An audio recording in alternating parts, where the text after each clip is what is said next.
my interests, and the importance of community. And when I was a high school senior, back in the day, I knew I had two choices for my life. And one was to work and make a living, and the other one was to go to college and really create a career for myself. I knew about working hard and making a living because that's what my parents did. They worked very hard so that they would ensure a good life for us, but hopefully that we, as their children, would have a better life. And the road to a better life was to further our education. The problem was that we knew very little about, going to college. My parents didn't graduate from high school, and so they really didn't know how to help us. I was, and I really didn't even know what I was doing either. I was an above average student, first generation, let alone thinking about going to college was a little overwhelming. Didn't get much encouragement from my high school counselors, but I did. There were those people and those voices who try to discourage you instead of encourage you. But I was never one to give up, so I decided that I was going to go to WSU admissions office. I applied for college, got accepted, and enrolled, having no idea what I was going to do, having no idea what college was all about. I didn't know what college credit meant. I didn't know what they meant when they said, you have to pick a major. I just kind of was going through the motions and kind of going along and following the students as they would go to class and figure it out as I went. The first semester was pretty difficult. It was confusing and a little scary for me. But along the way, I found people who voiced their support of me. And one of those was Dean Radigan, who I still keep in contact with. And for whatever reason, he took me under his wing and he guided me to college.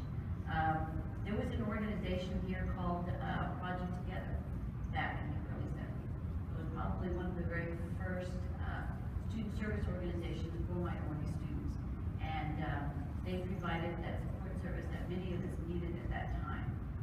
And then my group of peers were also there. And they provided encouragement, especially when I felt like at times when I was going to be giving up, thinking, college isn't really what I want to do, or can I even do it? Nothing. So these were the people who really, kept me going and encouraged me, and they were the voices, that helped me really see my potential.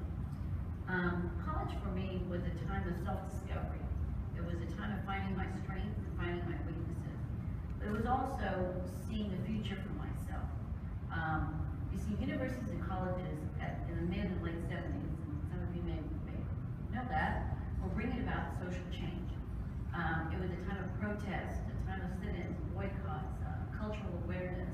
A lot of departments within the colleges and universities created the minority studies programs and those kind of things. And a lot of that came out of that social change that colleges and universities were doing at that time. There was the Black Student Union, there was MECHA, which is the organization that I was involved in, and that was El Movimiento Estudiantil Chicano de Aztlán. And it's funny because I'm just saying, just saying it, I just remember, going back, and it makes me want to pull out that brown suede vest I had that had Chicano Power Stone on it, and I had the Farmers Union flag on it, and makes me want to chant, Si se puede, because that's what we were all about, was that kind of bringing that change in our community. And it made me brown, and it made me proud, and it made me take charge of what change we could make during that time. But it was also a time in which I was the student leader, and I was a community activist, and I was finding my voice. But I also found my passion, and that was to serve my community, and that was to make it better for the next generation of Latino students and advancing educational opportunities. I was an elementary education major, but I chose to take a different route. I did my student teaching, and I did my student teaching with kindergarten students, and realized that I wanted to stay in education, but it wasn't necessarily to teach at that level. And as a WSU student, I worked in the admissions office and did a lot of their minority recruitment, and I also worked with that Project Together as a student advisor. And I think it was during that time of seeing working with high school students and working with college students, that I realized that I really wanted to pursue a career in higher education administration. So I continued to stay in education, but just kind of took a different route than just teaching. I wanted really to provide guidance and direction to students and to help better prepare Hispanic students for post-secondary education. And I felt that that was really important because I didn't have that.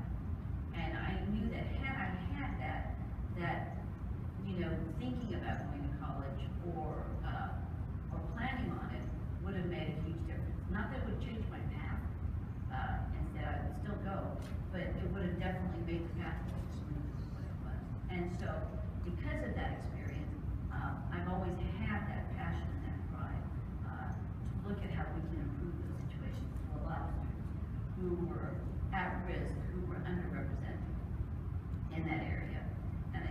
And I worked at Newman University, and that was my first higher ed administration position. I was a admissions counselor at that time, and then became director of admissions I was there for about 4 or 5 years.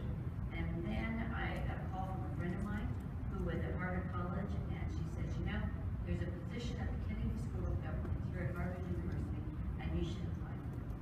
And of course, my first thought was, I'm in Wichita, Kansas. You know, I'm not thinking about looking at the East Coast, let alone an Ivy League school. And I'll never forget until we talk about these voices that influence our lives. I remember her telling me, Yolanda, the only thing you're going to be out is the stamp you put on that envelope, and you'll never know where you could go with this. And that's exactly what I did. Did my cover letter resume, sent it off to them, and ended up going there for an interview, meeting the students, never thinking that that could even be a possibility. But in going there, I also met with a lot of Hispanic students that were there at the campus. And what they would talk about is the fact that they didn't have a whole lot of representation at the college level. There weren't administrators, there weren't faculty that were there. In fact, that was the time when I would call it, I remember the dean always asking me, so are you doing okay, Yolanda? Have you adjusted to the school? So, you know, are you feeling lonely or anything? And I told him, I remember times, you know, it's not lonely, it's being the only one here. So it wasn't loneliness, it was being the only one here. And that had to be something that we had to change as an institution, I think. And that's something that we still, I think, really continue in most colleges and universities. Right now, I'm fortunate enough to be affiliated with the Kansas Hispanic Education and Development Foundation. Still helping students, still helping community, but I tell you that KHDF is an organization that really looks at how we can make our Hispanic students successful. But before I do that, I really want to share some statistics with you. Hispanics' educational attainment have been changing rapidly, reflecting the growth of the Hispanic population. We are the fastest growing population and the youngest population right now. 1 out of 4 public school students nationwide are Hispanic. And over the past decade, the Hispanic high school dropout rate has declined, dropping from 32% in year 2000 to 12% in 2014. I know when I first started with even working with Newman and other organizations, that dropout rate was phenomenally high. We had students back in the 70s and 80s. The dropout rate was probably 75%. It was so high. To see it because of programs like the foundation and other programs that have come about in the school system, we're seeing that dropout rate decline. And so that's a positive for us as we see our numbers increasing. College enrollment has increased.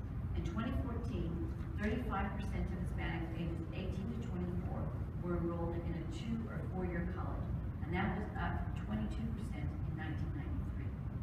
However, even though more Hispanic students are enrolling in college than ever before, Hispanics are falling behind in obtaining a 4-year degree. As of 2014, among Hispanics ages 25 to 29, just 15% have a bachelor's degree or higher, compared to 41% whites, 22% blacks, and 63% Asian. that's where we really now need to focus on, is that, as I share these statistics with you, I want you to, and show you that we have made, even though we make great strides within the U.S. Latino population, and we're expected to see a sharply increase over the next century, it's imperative that we equip our students with the skills necessary to compete in a 21st century global economy. And that's what the KGDF mission is to assist our Hispanic students in meeting this challenge. And I'd like to just kind of go over, for those of you that aren't familiar with the foundation, just kind of go over what it is that we do with the foundation and how we do help our students here in the community. The first slide is our mission statement. And our mission statement is to serve the Kansas Hispanic students and professionals by providing opportunities for education and leadership. And that comes with our scholarship program and with our education initiative.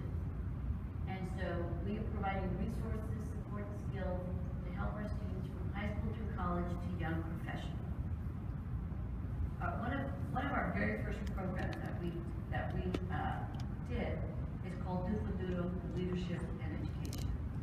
It is a program in which we target Hispanic high school juniors in the USD 259. We do a program for about 150 students. The high school counselors at all the high schools within USD 259 can choose 15 students from their school who they feel have the interest, would benefit from attending this workshop. The program, we have a keynote speaker who opens the day. The workshop is designed to provide information and resources on the college admissions process and our financial aid opportunities. We have a college fair as well. So this gives students an opportunity to meet with an admissions representative one-on-one. The next thing that we do, and probably was one of our very, very first programs, and why the foundation was founded. Let me go back to just a little history. The foundation itself was founded in 2007, and it was founded by the Wichita Hispanic Chamber of Commerce. They, at that time, were wanting to start a scholarship program. They realized that they wouldn't be able to fundraise for it unless they created a 501c3 organization, and they did that by creating the foundation. In 2009, the foundation then, it was between 2007 and 2009, it was more of a committee type thing. By 2009, it was then created to be a foundation. They had a board of directors. They were looking at funding and finding out a direction of what we wanted to take with the foundation. The one thing that we wanted to do and start with is the creation of our scholarship program. So in doing that, as you can see, scholarships are the first steps that we take in getting through, in helping students and encouraging them into doing the scholarship. So if the student is interested in applying, the student has, our applicants are high school seniors, and they're required to have a 2.8 GPA or higher. They have to be of Hispanic heritage, 50% more is how we have it. Applicants must enroll full-time in an accredited post-secondary institution the year following graduation. And the students that we have, students are awarded a 2-year renewable scholarship. And we decided last year, 2016 was our first year in which we did our 2-year scholarship. Prior to that, students received about a $1,000, anywhere from $1,000 up to about $1,500 to $2,000 scholarship for the first year, the freshman year. We had looked at how we could better support our students. We saw that the success rate for students, particularly Hispanic students, that if a student completed their second year of college, the success rate for them to complete and receive their college degree went up significantly. And so we thought what we need to do is really get our money and look at how we can really support our students through those first 2 years. We found that a lot of students weren't returning to college between that freshman and sophomore year because there really wasn't that support. Most students high school seniors know that you get a lot of money in your high school year for your freshman year. And then that second year is a little difficult to finance your education. And by the time you cleared your major within your academic department, you can usually find other scholarships and other form of assistance, but that's usually by your third year. So that second year was a critical year for us, and that's when we decided to create a 2-year renewable scholarship to increase the success rate for our students to graduate and get their college degree. What we look for in our students is, of course, we look at financial need. Our students have a lot of need within, and we also look at students who may not show the need, but have merit. You know, have done very well, valedictorian, but they may not meet the financial need. But because of that, we don't want to tell a student that they're not eligible for it. What we do is we adjust our scholarships to whatever that financial need may be. On academic achievements, we look to see if the students have AP, honors, those type of things that we look for in students. Leadership ability, many of our students come with a lot of community and a lot of community service, have been very active within their schools and things, and any type of other extracurricular are important for our students. The next thing is to look at what we've done in the past. We partner, just to kind of go back with our scholarship, we partnered with Butler Community College, Newman University, K-State, University of Kansas, and Wichita State University to provide scholarships. We have a Coke Scholar Hispanic Scholarship Program in which 5 $2,500 scholarships are awarded to our students majoring in business or engineering. And then these scholarships are renewable for 4 years. Westar is also another partner of ours, has awarded us 3 $1,000 scholarships for students majoring in STEM, and 2 $1,000 scholarships for students majoring in business administration, finance, economics, or public policy. And that particular scholarship is a 1-year scholarship. But as you see the graph, you can see that the total amount in scholarships awarded have grown over the years. When we first started in 2008, only 1 scholarship for $1,000 was awarded. Since then, over the years, we have now grown to be able to, in 2016, we awarded $135,000 in scholarship to 44 students. So since 2008, more than $476,000 has been awarded to 280 students. We've got great donors who believe in our mission, but more importantly, who believe in our students.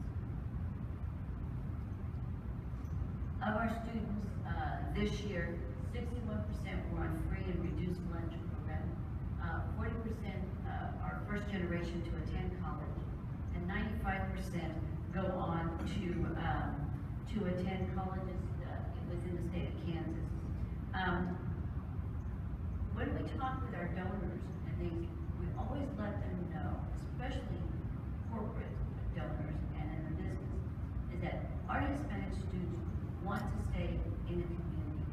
They want to stay here. They want to develop their career here. They want to be here because their families are here. They want to be that source of support for their families as well. And that's important, because as you see the numbers increasing in Hispanic, we're going to be filling a lot of those positions. And as I tell them all the time, you're going to want a strong, educated workforce. And what better investment can you make but in your future employees? And with our Hispanic students, they're really wanting to be here. And as you can see, being 95% that wanted to go to college, majority of them all stay within the state. Our next program that we do is called Making the Most of College. This is a program that's required of all of our scholarship recipients. So once our students receive the scholarship, they are required to attend this particular workshop. And the reason for that is because we wanted to help the students make the transition from high school to college. So this is where, had I had that program at that time, it would have, like I said before, really smoothed the road. We want to give them a head start in understanding what it takes to be a successful college student.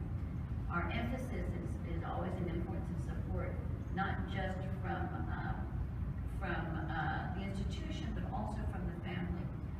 Also, how to access student services so that they can ensure their success. How to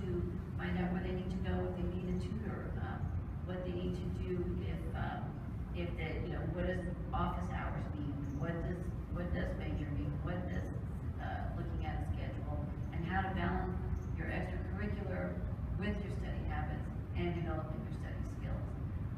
The highlight of this workshop always for us is that we ask our past scholarship recipients who are in college to come back for a student panel. And they come back and they return to share their pointers on how to navigate their way through college. And they share this with those students so that they give them all the kind of the inside tips that we always say, if there was one thing you'd want to tell these students, what would that be? And they all have something to say as to, I wish somebody would have told me this before I started school. And I think that is probably one of the things that one of the panel there helps really strengthen our students and get them ready for college. Once a student's been accepted, then we want to recognize them. And part of that recognition is the Scholar and Donors Recognition Dinner. That dinner is open to the community. We recognize all of our scholarship recipients at that time. It's also an opportunity for us to recognize our donors. We have 2 students that we recognize at our scholarship dinner. We have outstanding alums, 2 outstanding, a male and a female outstanding alums. The students can either nominate someone or they can nominate themselves. We review that and we pick our students who we feel have contributed, have become leaders within their school, have made a difference just being on that college campus, doing some presentations for their, in community, that type of thing. So those students are above and beyond what we could expect of any of our students. And in fact, almost all of our students hold leadership roles in most colleges and universities that they attend. So that's a really big honor. And the other thing that we really do that I think is incredibly important, that at every table, we try to sit one of our scholarship recipients and their parent at that table. For example, if Koch Industries gives their scholarship, we try to put the students who receive the Koch scholarship at those tables so that they can now start developing a relationship, creating a mentorship opportunities, to start really them knowing what's available to them. It also gives the donor an opportunity to see who their money is affecting. It's not just writing the check, but if you have an opportunity to sit down, talk to that student, talk to the parent, and see the importance of what that scholarship is going to do for them, that also helps, I think, the donor to have more of a personal stake in our scholarship programs. This year, the dinner is going to be at WSU. It'll be hosted here. It'll be May 23rd. It's a great program.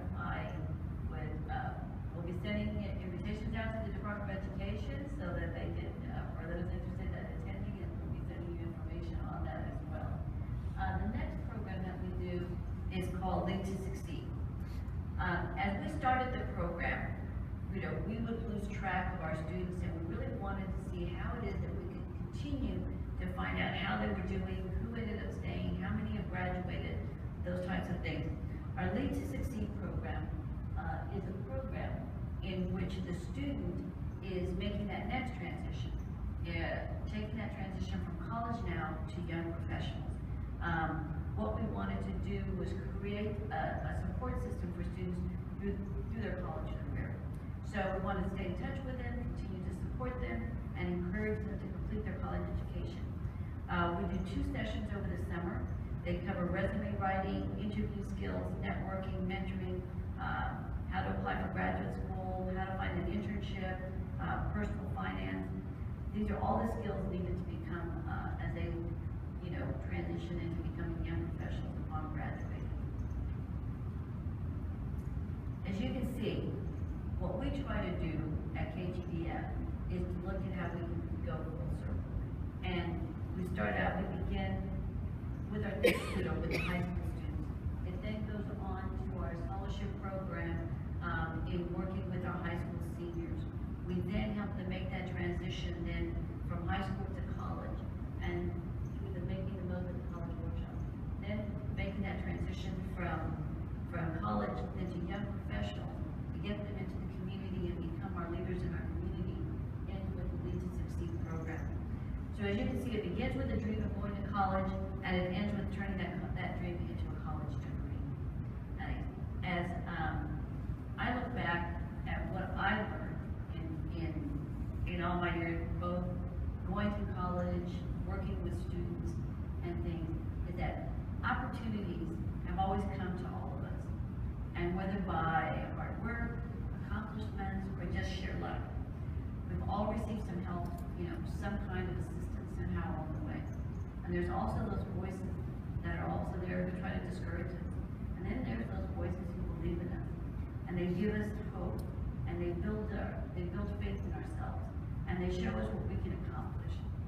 As educators, or those studying to be educators, studying to be counselors, studying to be or our teachers now, even our peers, we can be that voice that can change a young person's future. And if it wasn't for those strong voices along my journey, I wouldn't be here right now asking you to be the voice that will lift others. So I thank you for having me here. I hope you've learned something from our foundation, and be happy to answer any questions.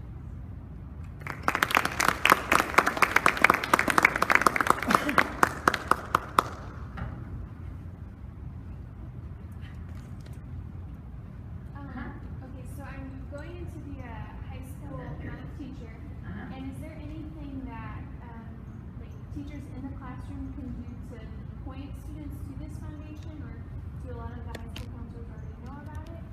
High school counselors are given information and things, but any information, if there's a particular student that you see that definitely benefits from this, I would work, get with that personally work with that student, because a lot of times what happens is the high school counselors are overwhelmed.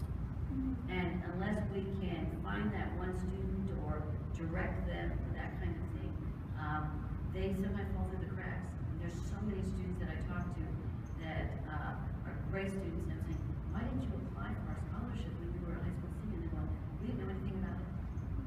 So if they can hear it from a teacher, if they can hear it from a counselor, if they can hear it from their parent or someone in the community or whatever it might be.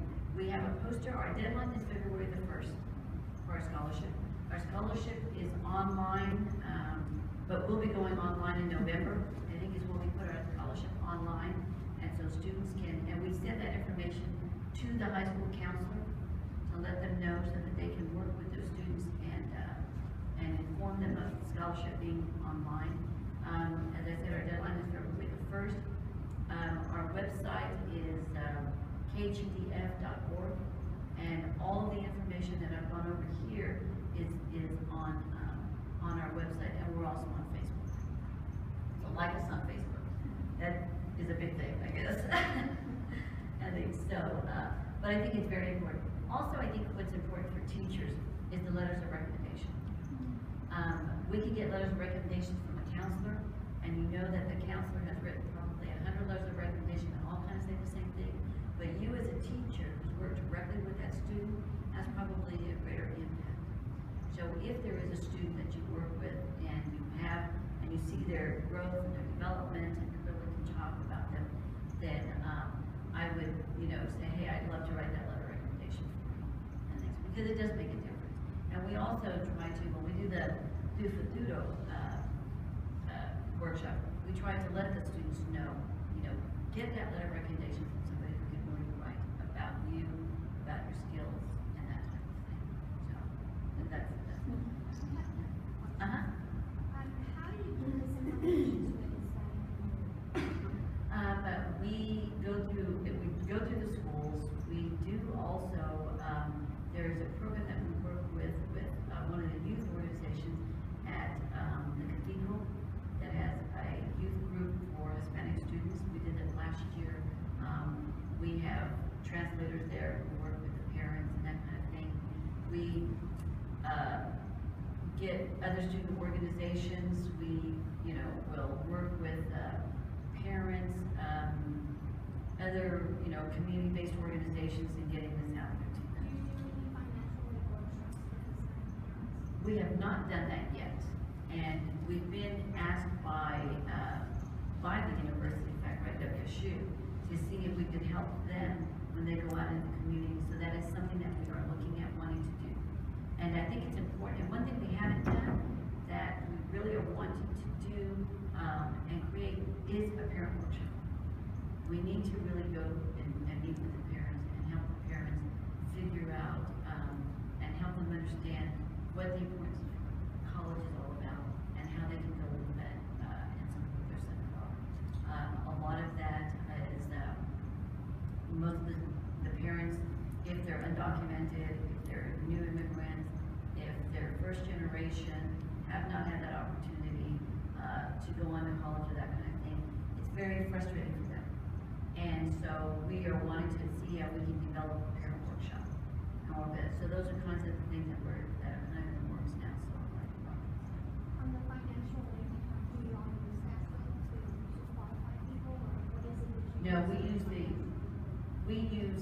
we ask for income on our application, and we also ask if they're on the lunch program as well, free lunch program, because we know that needs federal guidelines if they're eligible, if they're on that program or not, and things. Employment, asking what the parents where the parents might be working, and then a range. We have a range of income at different levels and stuff too, and so that's how we determine things like that. And there's a question on our application that says if there is any obstacle or something that might hinder you, be it financial or personal, that would hinder you from going to college, what would that be? What impact would the scholarship have if you were to receive it? So in that area too, we can see if there's an illness in the family, if someone's unemployed. They're pretty good about letting us know what some of those obstacles are in helping them reach the goal of college. Selfishly, I hear a lot of STEM and Coke and Westar, and I would love to see more teachers and counselors of Hispanic origin working in the schools, because that would avoid that lonely feeling yeah. that you experience. So I was wondering if there are some of your students going into education? We do have some of our students going into education. In fact, we have Several. just about, we have really, they're across the board, to tell you the truth, of their interests. Majority, we have some who are, pre-med, we have others who are looking at law, public policy, political science. We have a student who just, one of our students who was at the Democratic National Convention, had an internship in Washington, D.C. with the Congressional Hispanic Caucus, and is working, with other politicians in the area who would like to eventually run for governor. And so, in Irving. Yeah, I think she just mentioned the STEM ones, but we have many, many more donors who aren't just related to the STEM. Yeah, those are kind of our bigger ones. Right. That's our but- usual competition, because Yeah, they make more I know. money. Yeah. And they're looking for future employees. Right. And so they want to educate those students who are going to be in engineering and business and, economics or whatever area that they can look at. And that's what we want. But it is true. STEM is like the thing right now. And that's because that's where the majority of the jobs are going to be from. And as we become much more technical and that type of thing, that even in education or even in the arts or whatever it might be, that is all kind of, comes together. We're just talking about a program in which engineering and education and things, and just doing those kinds of things, in showing our students the direction. And I think what we're seeing now with a lot of our Hispanic students is that when most of us who started out back in the 70s and things, and I think it would, we were the first. We were the first administrator at the graduate school, the first Latina administrator at the graduate schools, at any of the graduate schools at Harvard University. That was me.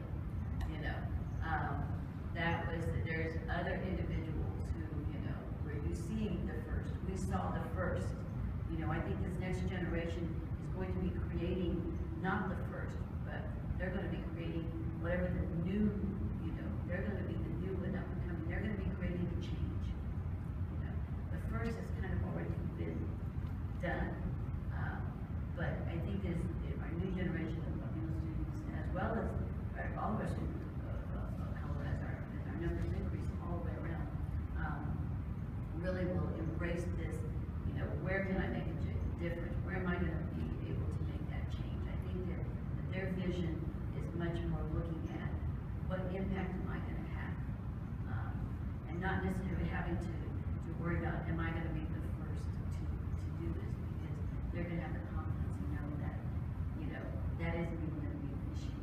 I know. Hopefully, it's the one we're growing. But she paved the way. But we do have to have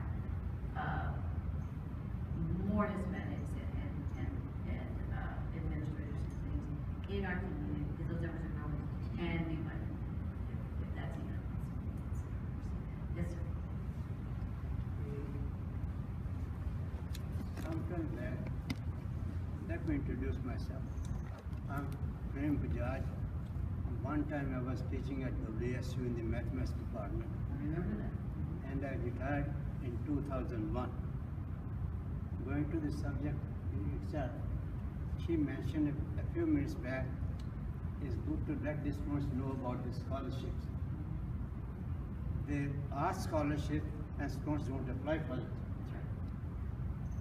Why don't they apply? If I was a student, I come from India, I was lucky enough, they gave me assistantship to begin with. On the day I stepped into the college, my assistantship started. It was not in Wichita, it was in Cleveland, Ohio. I did my PhD, and after that came to this place. The question is, why don't the students apply? A student thinks, I'm from this country, I'm a minority, who is going to give me scholarship? If you can convince the student that he or she can, he or she can. If you believe you can, you can. If you believe you can't, you can't. You are right on both ways.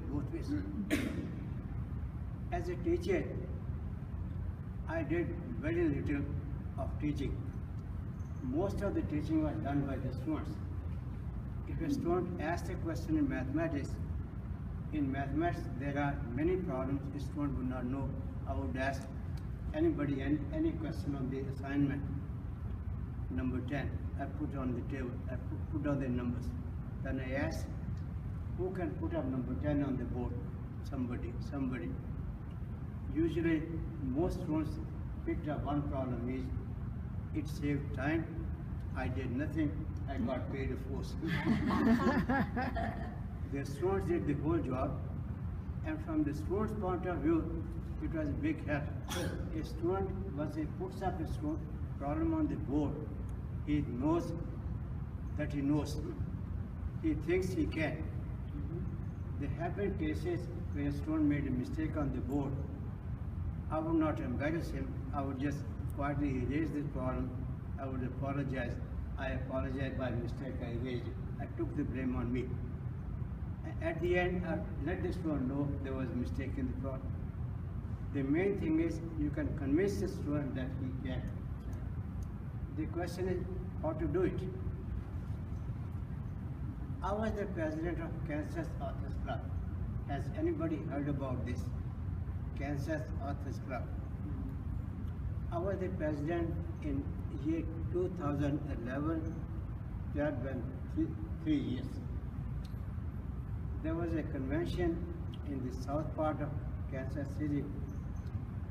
Just at the convention, somebody asked me, Dr. Bajaj, look in the whole audience, do you find any students of the minority? The person particularly asked, do you find any student who is black African American? There was none. When I came back, I sent an email to my president, to the previous president, one or two presidents, and asked them the same question: has anybody from the minorities has been on the board, on the state board? of my letters, one person did not get the letters. She discontinued internet. She had no link except by correspondence. Students have to come forward to say, I can do it. And as you volunteer, people are not going to ask you to be on the state board. I would suggest let the people know as much as possible, convince them they can. And write letters to the Vitsa Eagle. Vitsa Eagle is pretty good. Letters from her and me may not be published, but a letter from a student is always published.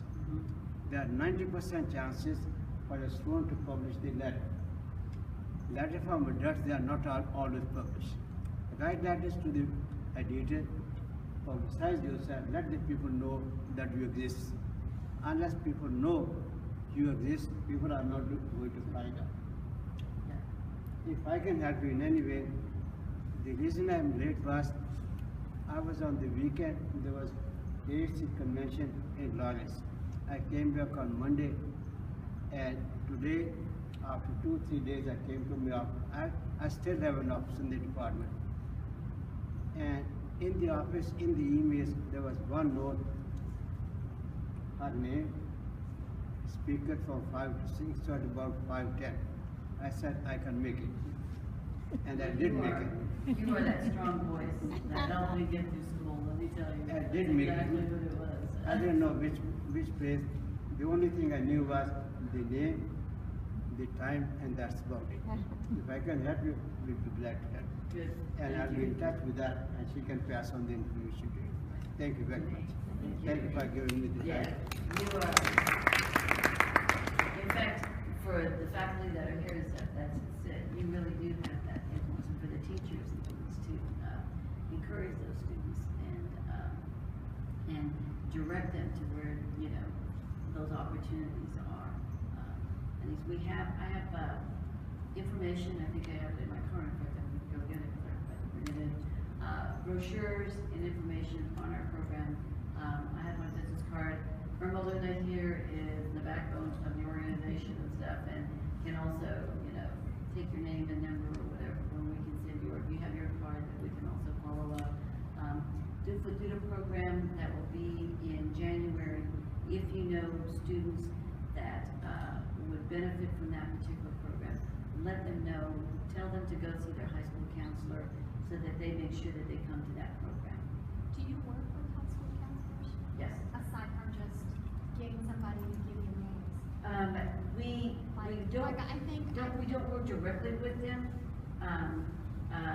only because we're not within UNC 259, and so any time that we have to even send any information out, it has to be cleared through 259 before we can even get it to the counselors. Because I was thinking at our counselor meetings, We've been to the counselor. it would be great for you to present.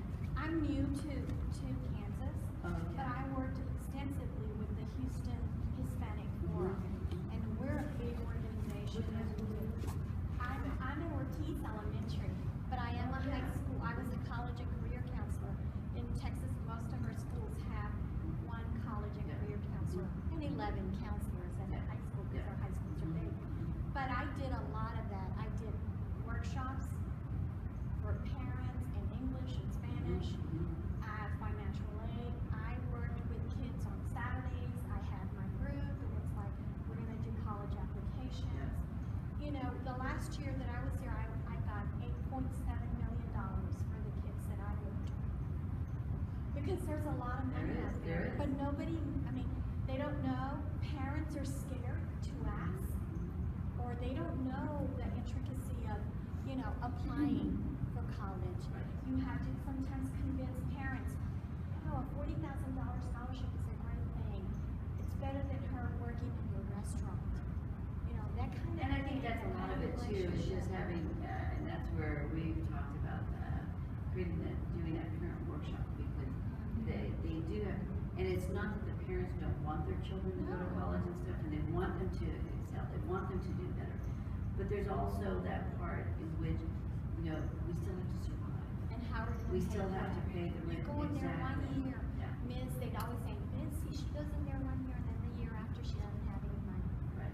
So, you know, you need to support students so that they can be successful that first year and continue.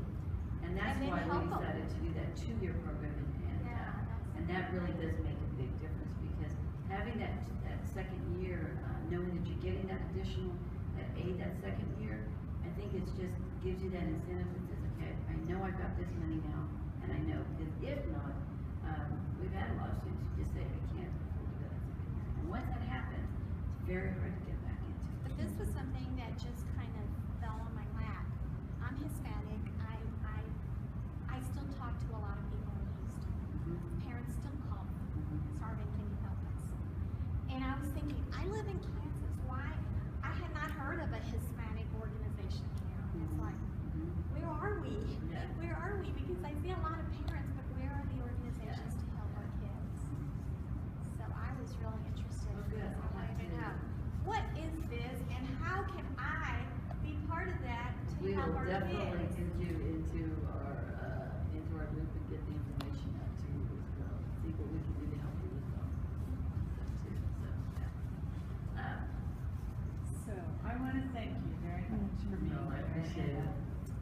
You know, sharing the work of the Kansas Hispanic Education and Development Foundation and the impact that you're having is very impactful and profound.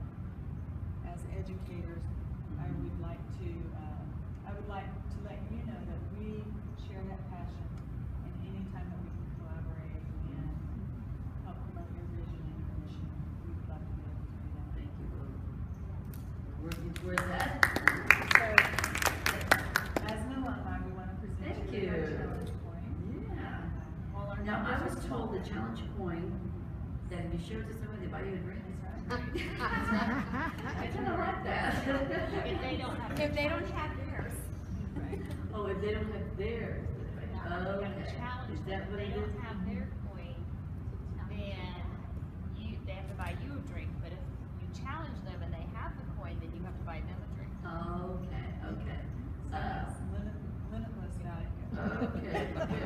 Thank you. This is very nice. I appreciate it. Thank you. And as I said, you know, anything that we can also do with the schools and things that we can get in contact with, and so we'd be happy to help you with that too. Thank you. We do have refreshments